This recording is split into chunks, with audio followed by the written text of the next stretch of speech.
Sure. And so what's your vision of, 10 years from now with this technology that you're developing? Well, I think the internet and the web, there are two exciting things happening in software and in computing today. I think one is objects, but the other one is the web. The web is incredibly exciting because it is the fulfillment of a lot of our dreams that the computer would ultimately not be primarily a device for computation, but metamorphosize into a device for communication. And with the web, that's finally happening. And secondly, it's exciting because Microsoft doesn't own it, and therefore there's a tremendous amount of innovation happening.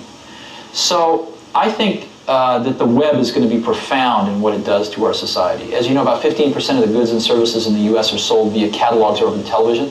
All that's going to go on the web and more. Billions and billions, soon tens of billions of dollars worth of goods and services are going to be sold on the web. A way to think about it is the ultimate direct-to-customer distribution channel. Another way to think about it is the smallest company in the world can look as large as the largest company in the world on the web. So I guess I think the web, as we look back 10 years from now, the web is going to be the defining technology, the defining social moment for computing. And I think it's going to be huge. I think it's breathed a whole new generation of life into personal computing. And I think it's going to be huge. Yeah. And you're making software that... Oh, absolutely. But so is everybody. I mean, just forget about what we're doing. Just as an industry, the web is going to open a whole new door to this industry. Yeah. It's another one of those things that it's obvious once it happens. But 5 years ago, who would have guessed? Right. That's right. Yeah. Isn't this a wonderful place we live in? I read an article when I was very young in Scientific American, and it measured the efficiency of locomotion for various species on the planet.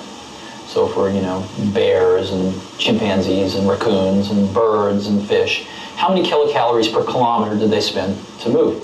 And humans were measured too. And the condor won.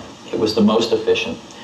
And mankind, the crown of creation, came in with a rather unimpressive showing about a third of the way down the list. But somebody there had the brilliance to test a human riding a bicycle. Blew away the condor, all the way off the charts. And I remember this really had an impact on me. I really remember this, that humans are tool builders. And we build tools that can dramatically amplify our innate human abilities.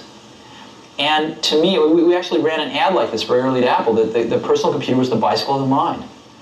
And I believe that with every bone in my body, that of all the inventions of humans, the computer is going to rank near, if not at the top, as history unfolds and we look back. And it is the most awesome tool that we have ever invented. And I feel incredibly lucky to be at exactly the right place in Silicon Valley, at exactly the right time, historically, where this invention has taken form. And as you know, when you set a vector off in space, if you can change its direction a little bit at the beginning, it's dramatic when it gets a few miles out in space.